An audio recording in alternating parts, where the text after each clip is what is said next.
Topic इतना ज्यादा vast है कि मैं मतलब मुझे समझ नहीं आ रहा कि मैं क्या पूछूं और क्या छोड़ूं, क्योंकि अगर आप देखें तो इलेक्ट्रिसिटी की प्राइसेस डेली बेसिस पे चेंज हो रही हैं, पेट्रोल प्राइसेस आपके सामने है। अब तो ये भी स्टेटमेंट आ गई है कि हर 24 आवर्स बाद जो है वो प्राइसेस के ऊपर गौर फिक्र होगा और उस हिसाब से इंटरनेशनल मार्केट के हिसाब से चेंज होंगी। जब इस तरह की सूरत हाल मुल्क के अंदर हो तो आपको नहीं लगता कि नो डाउट मैन्युफैक्चरिंग जो कैपेसिटी है, जो प्रोडक्शन है, वो इफेक्ट होती है कंट्री के अंदर? जी डेफिनेटली। देखें, मैंने आज से तकरीबन कोई 1 डेढ़ साल पहले एक सर्वे किया था। उस सर्वे के अंदर around micro, small, medium and large firms थी। I am very thankful to doctor Nadimul Haque. उन्होंने ये फंडिंग अप्रूव की थी और तब वो पाकिस्तान इंस्टीट्यूट डेवलपमेंट इकोनॉमिक्स के वीसी थे। उन्होंने ये फंडिंग दी थी और पाइट का भी इसमें बहुत ज़्यादा रोल था, उनकी मैनेजमेंट का। तो उसमें मैं आपको सिर्फ एक बात बता रहा हूँ कि उसमें 900 फर्म्स का, small, medium and large firms का हमने एक सर्वे किया था।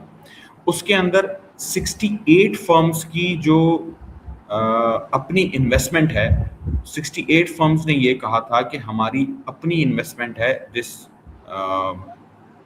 इलेक्ट्रिसिटी एंड गैस के अंदर।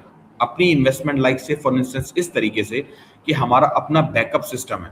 लाइक से फॉर इंस्टेंस अगर इलेक्ट्रिसिटी चली जाती है तो हम इलेक्ट्रिसिटी या वापडा या फिर के इलेक्ट्रिक या फिर लेस्को या फिर इनके भरोसे नहीं बैठे रहते। हम अपना जो जनरेटर है उसको ऑन करते हैं और उसके थ्रू हम अपनी प्रोडक्शन को कंटिन्यू रखते हैं। अब द पॉइंट इज कि अब ज़्यादातर इंडस्ट्रीज रिन्यूएबल एनर्जी की तरफ जा रही हैं। अब जाहिर सी बात है, आप एक तरफ बिल भी दे रहे हो, उसके ऊपर टैरिफ भी दे रहे हो और उसके ऊपर आप फिर अपनी एक अलग इन्वेस्टमेंट भी कर रहे हो रिन्यूएबल एनर्जीज के ऊपर। तो क्या बिजनेसमैन, तो यार सिंपल सी बात है, मतलब आप वो पागल तो नहीं है। बिजनेसमैन सिर्फ एक एम के साथ आता है मार्केट के अंदर कि उसे प्रॉफिट चाहिए, ठीक है, और उसे प्रोडक्ट बेचना। अगर वो प्रोडक्ट बिकेगा, उसको प्रॉफिट मार्जिन होंगे, उसका कंट्रीब्यूशन मार्जिन अच्छा होगा तो वो बेचेगा। अगर नहीं होगा तो he won't be doing this. जिस तरह आपने पहले कहा, वो मुल्क छोड़ के चला जाएगा। और इसमें अल्टीमेटली लॉस एक सिटीजन का है या फिर एक लेमैन का है जो कि उस कंपनी में जॉब कर रहा है। फिर इस पूरी फर्म के अंदर एक बंदा नहीं, उस बंदा जॉब कर रहा होता है, लेकिन उसके पीछे पूरी एक फैमिली होती है। आपको पता है पाकिस्तान का जो हायरार्किकल स्ट्रक्चर है या सोशल स्ट्रक्चर है, उसमें जिस तरीके का सोशल डिविडेंड पहले था आज से 10 साल पहले, अभी थोड़ा सा ही चेंज हुआ है, इतना ज्यादा चेंज नहीं हुआ। लेकिन सर द पॉइंट इज कि वो एक बंदा अपनी पूरी फैमिली को सपोर्ट कर रहा होता है, तो एक फैमिली पूरी की पूरी बेरोजगार होती है। सो माय पॉइंट इज कि ये जो हमारी फर्म्स यहाँ से शिफ्ट हो रही हैं, या जो गैस या प्राइसेस या इनके टैरिफ्स हैं, ये बहुत ज़्यादा इफेक्ट करते हैं एक ओवरऑल कंपनी को। तो ये एक बहुत बड़ा प्रॉब्लम है। मतलब जिस तरह मैंने अपने एनालिसिस में आपको बता दिया। और एक और मैं इंटरेस्टिंग बात आपको बताऊं, अगर बात चली रही है तो प्लीज आपको प्लीज पता है प्लीज प्लीज। इसके अंदर हमने जो कैलकुलेट किया था 29 मिलियन पर आवर, मतलब 1 घंटा अगर बिजली जाती है तो उसकी इन 900 फर्म्स को 29 मिलियन की कॉस्ट होती है। 900 फर्म्स की अगर 1 घंटा बिजली जाती है, तो ये एक मोटा मोटा एस्टीमेट है, ठीक है। So you can just imagine कि कितनी बड़ी कॉस्ट इनको बियर करनी पड़ती है अगर 1-2 घंटे इनकी बिजली बंद हो जाती है। I am just talking about right now those 900 firms जिनका हमने सर्वे किया था, खुद हमने फील्ड में जाके। Yes please. टाइम बड़ी तेजी से गुजरी जा रहा है, बहुत से सवाल है, मैंने काफी स्किप भी कर दिए हैं। मुझे बस जल्दी जल्दी सर बताते चले, जब टैक्सेशन की अगर बात की जाए कंट्री के अंदर, जी। पॉलिटिकल स्टेबिलिटी की बात की जाए, किस हद हाँ। तक मेजर रोल है इनका इंडस्ट्री के हवाले से? क्योंकि मेरा आपसे क्वेश्चन ये है, एक चीज बड़ी कॉमन है हमारे मुल्क के अंदर, बहुत से इंडस्ट्रियलिस्ट का ये कहना है कि यहाँ पे जो टैक्स इकट्ठा किया जाता है वो उस तरीके से मतलब जो है वो रिटर्न नहीं होता पाकिस्तानी आम आवाम को या पाकिस्तानी पब्लिक को। आपकी इस बारे में क्या राय है कि जो टैक्सेस वगैरह हैं ये कितना रोल प्ले करते हैं? देखें, to be very precise, tax का प्रॉब्लम तो है, बहुत बड़ा है। और ये इतना बड़ा नहीं है जितना बना के शो किया जाता है, इतना बड़ा भी नहीं है, ठीक है। अब सबसे पहली बात यह है कि इसमें दोनों का रोल है। Business versus government and government versus business. आप किसी भी बड़े अच्छे इदारे के अंदर चले जाएं, हर इदारे के अंदर हर साल एक फिस्कल ईयर की या फिर बजट की एक प्रैक्टिस होती है। आप कहीं भी जाके देख लें, बजट के अंदर हर जो बिजनेसमैन है वो हमेशा गवर्नमेंट से रिलीफ मांग रहा होता है, और गवर्नमेंट हर साल ये चाहती है कि हमारा टैक्स नेट ब्रैकेट जो है वो इंक्रीज हो। अब इसमें मेजरली जो प्रॉब्लम है ना, वो प्रॉब्लम ये है कि ट्रस्ट डेफिसिट है। बिजनेस ओनर टैक्स ब्रैकेट के अंदर आना नहीं चाहते, क्योंकि उनको पता है अगर हम एक दफा आ गए तो उन्होंने हमारे साथ बहुत बुरा करना है, और एफबीआर चाहता है कि जितने लोग आ सकते हैं आ जाएं, हमने एक ही दफा वो जो सोने का अंडा देने वाली मुर्गी होती है उसको हिलाल करना और खा लेना। तो ये this is the basic problem कि हमारा जो प्रॉब्लम है that is a trust. Government को बिजनेसेस पे नहीं है और बिजनेसेस को गवर्नमेंट पे नहीं है, सिंपल सी बात ये है टैक्स में। और tax reform is very important, ये आना चाहिए, जो कि होना चाहिए, बहुत जरूरी है। Yes please. तो फ्यूचर की अगर बात कीजिए, किस हद तक ऑप्टिमिस्टिक हैं आप इंडस्ट्री को लेके? पाकिस्तान की मैं आपसे बात करूंगा, कुछ उम्मीद नजर आती है आपको इस मुल्क के अंदर? देखें, मैं ना ऑप्टिमिस्टिक हूँ ना पेसिमिस्टिक हूँ।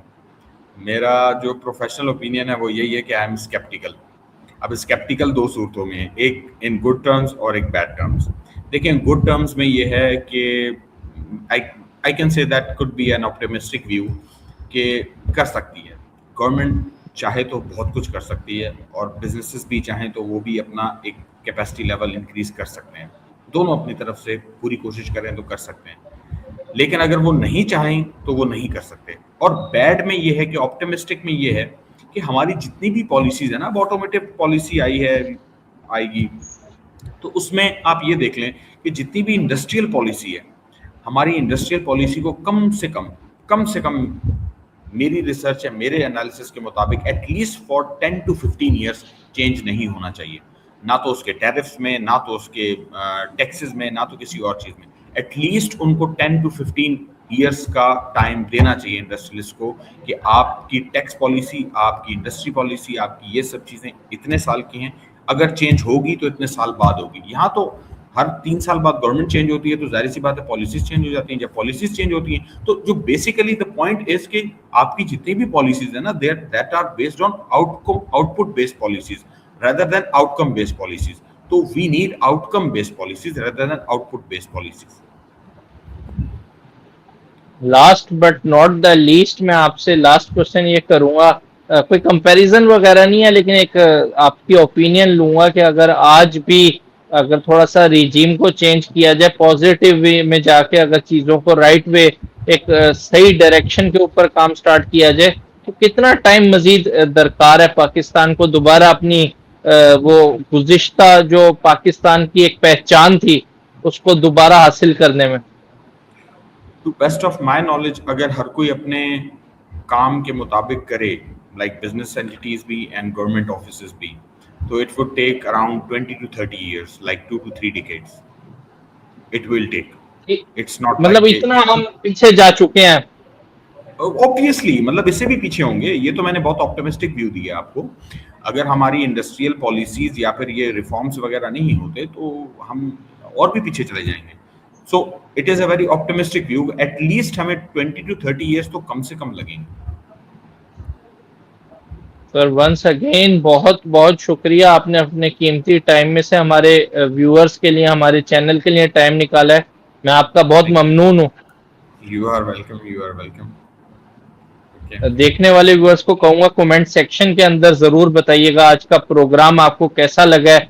अगली वीडियो तक के लिए अपने मेजबान अली रजा को दें इजाजत, और मैं इस उम्मीद के साथ इस प्रोग्राम को एंड कर रहा हूं कि हम बहुत से टॉपिक्स जो है वो अपकमिंग डेज के अंदर 1 by 1 करके भी आप तमाम लोगों के लिए कवर करेंगे।